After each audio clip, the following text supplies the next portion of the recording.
ములుగు జిల్లాలోని ఏజెన్సీ ప్రాంతాలు విషజ్వరాలతో విలవిలలాడుతున్నాయి. ఏజెన్సీ ప్రాంతాలైన వెంకటాపురం మండలం వీరాపురం, గొల్లగూడెం గ్రామాల్లో విషజ్వరాలతో ప్రజలు అల్లాడిపోతున్నారు.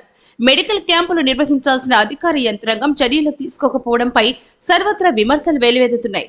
ప్రభుత్వం సరైన చర్యలు తీసుకోకపోవడంతో దీన్ని ఆసరాగా చేసుకుని ఆర్ఎంపీ వైద్యులు వచ్చిరాని వైద్యంతో ప్రజల్ని దోచుకుంటున్నారు. ప్రజా ప్రతినిధులు, అధికారులు స్పందించి తగిన చర్యలు తీసుకోవాలని ప్రజలు డిమాండ్ చేస్తున్నారు. సూది కూడా రాయాలి, ఆడికి వెళ్ళి వచ్చిన ఫైట్గా పోయి 2 సూదులు వేయించుకొని వచ్చిన. ఇప్పుడు నేను అయితే అది జరం కొట్టబట్టి హాస్పిటల్ వాళ్ళు పట్టించుకుంటా. ఈ హాస్పిటల్ మాట్లాడ సూది వేయడా ఏమేయడా ఒక మాట్లాడితే ఇంటికి పోదని హాస్పిటల్ పోయి సూది వేసుకోవచ్చు. నిండా జ్వరాలు ఉన్నాయి మాకు. ఈదికైతే ఇంత రోడ్డు అయితే పోసేటోళ్ళు లేరు. మాకు జ్వరాలే మంచాలు ఉన్నాయి. ఆశా వర్కర్లు వస్తే ఈడికి వస్తారు, ఆడికి వెళ్ళి తిరిగిపోతారు. ఈ బ్లీచింగ్ పౌడర్ కూడా ఇక్కడ వేయటాలేదు మా రోడ్డుకు.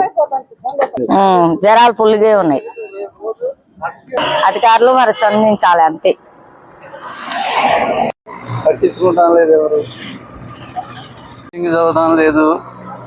బురద ఏమి నడిచేది ఎట్లా కాలువ తీయాలి, డిషింగ్ చల్లాలి. వర్కర్లు ఏమీ పని లేదు. ఆ నీళ్ళు అట్లనే స్టాక్ అయి ఉంటాయి, జ్వరాలు వస్తున్నాయి.